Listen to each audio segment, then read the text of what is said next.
We got a lot of things happening right now that are affecting our finances and our business. Of course, you're going to go into the space of like, what do I do about my business right now? Hello, my love tribe. Welcome to Heartblend Podcast. I am your host, Lindsay Christian, and I focus on mindset and wellness for sensitive souls. So welcome. I'm happy to have you. Today we are talking all about reinventing our business. So as you know, we are going through so many changes right now. We've got AI, we've got oversaturation, we've got the economy, we've got high grocery bills and eggs are through the roof, right? We've got a lot of things happening right now that are affecting our finances and our business. And there's a lot of change happening in a very rapid pace. And so, of course, you're going to go into the space of like, what do I do about my business right now, right? So it can be really challenging to try to keep up with all of these heavy demands. And on top of that, trying to get people's attention, trying to hold people's attention, making 3-second videos because people have short attention span. It's just too much, okay? It's too much. So I want us to gather ourselves and I want us to get back centered when it comes to our business, okay? So the first thing I want to remind you is to get back in your lane. When we start focusing on what other people are doing, we're seeing how fast someone is going, we're seeing how much this person is saying they're making, how much this person has these many subscribers or followers or whatever. We're seeing what they're doing and we start veering off from what makes us authentic. What makes us unique begins to crumble. Because we start getting so caught up into everyone else in the other lanes and how fast they're going. But we don't even know where they're going. That might be their last stop. But you have a longer destination. So we've got to get back into our own lane and we've got to drive our own business. Isn't that the point of having your own business, right? Because you don't want to work for someone else. You want to do things on your time. So then why are we focusing on what other people are doing? Now I get it. It's totally natural. We all do this. It's totally natural. And we've got everything shoved in our face. I made $55,000 last month, right? I just made $100K yesterday. And I think it's important for us to just get centered and know that when you run a business, it is a serious thing.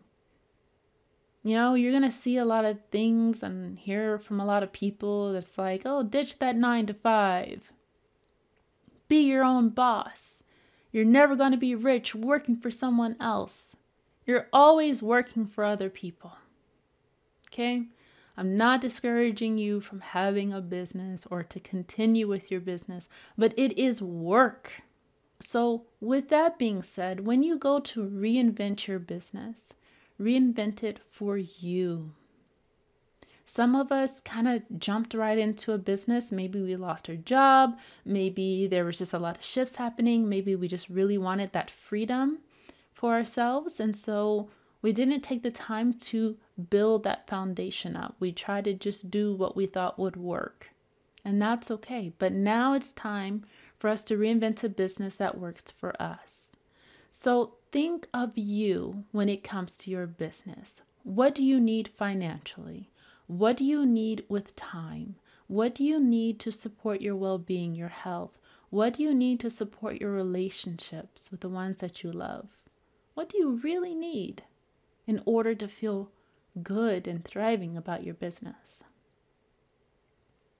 And begin to reinvent your business centered around that first as the foundation. And then from there, we start building the second layer of that foundation for how do we support our audience? How do we support our target customer? What do they need that we can provide? Always do an analysis before pivoting.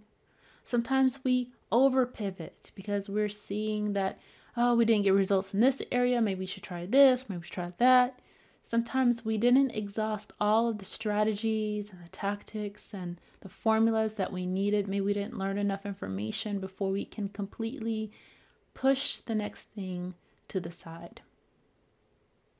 So we have to be aware that before we pivot, which is absolutely crucial to the success of your business, you have to know when to pivot.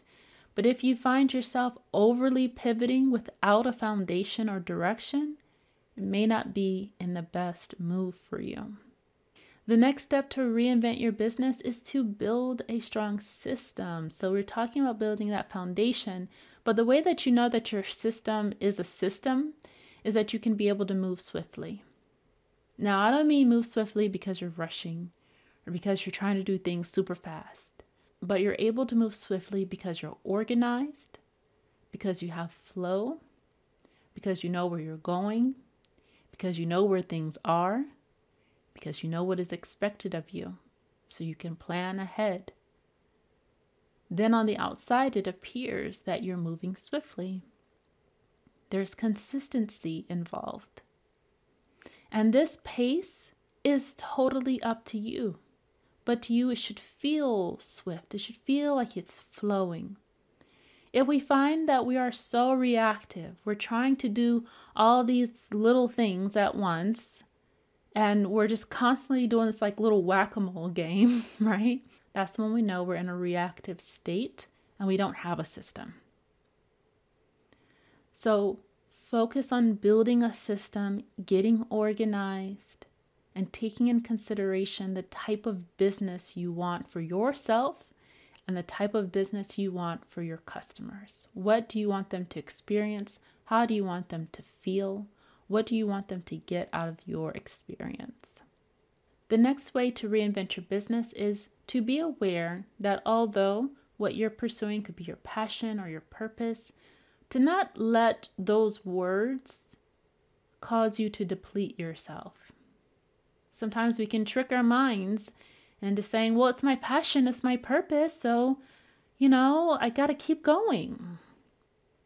Work is still work. And it's okay, you can still love what you're doing, but you can also take breaks. We can also make sure that we're not depleting our bodies, that we're not burning ourselves out so that we can sustain the business. Look at your weak points. Look at your opportunity areas. What are things that could be better? A big challenge for me is overly creating more ideas. I keep thinking of new ideas, and then I got to create that, and then I got to create this, and then I got to create that. And it's not working, right? Because now I don't have enough time to market.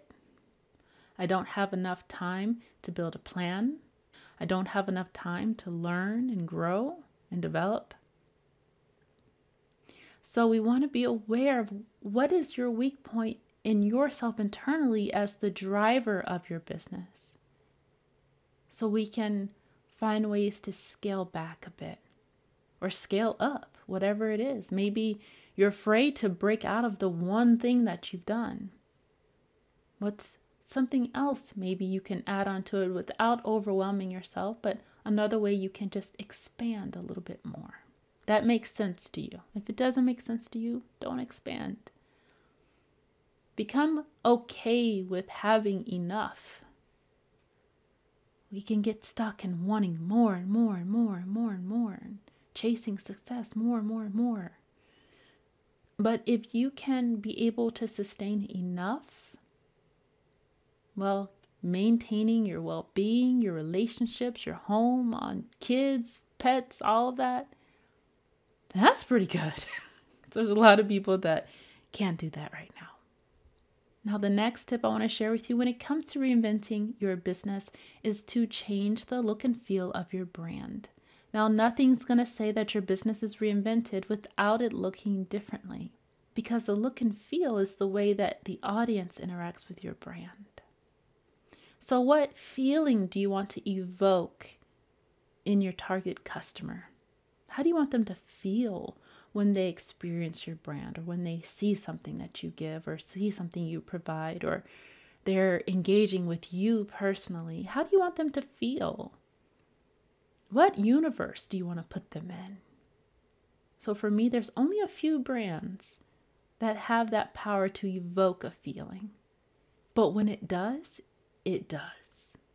Like there's certain perfume bottles that I'll just look at and I'll hold and I'm like, man, I'm in this beautiful boat with diamond heels on right now. I don't know. My mind just goes somewhere else whenever I engage with that brand. And that's what we should focus on when it comes to the look and feel of our business. If we're making our decisions of our look and feel based on, well, this is my favorite color. Well, I like this. I think this looks cool. No, this is your business. This is what you share with the world. This provides value to others and in turn provides value back to you. And there should be some level of consistency with that look and feel.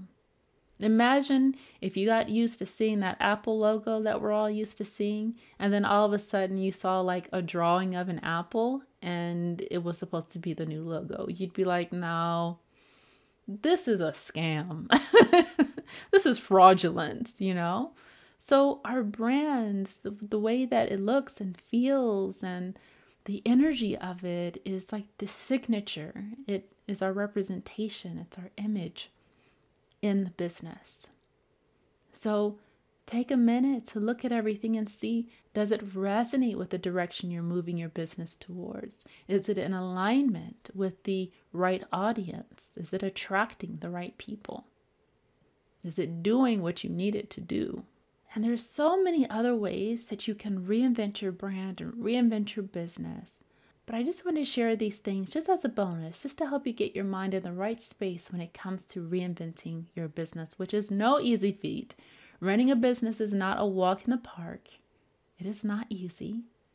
But if you can succeed, it is very rewarding. So I hope that you all enjoyed this episode. Definitely stay tuned. We have new topics coming up next month.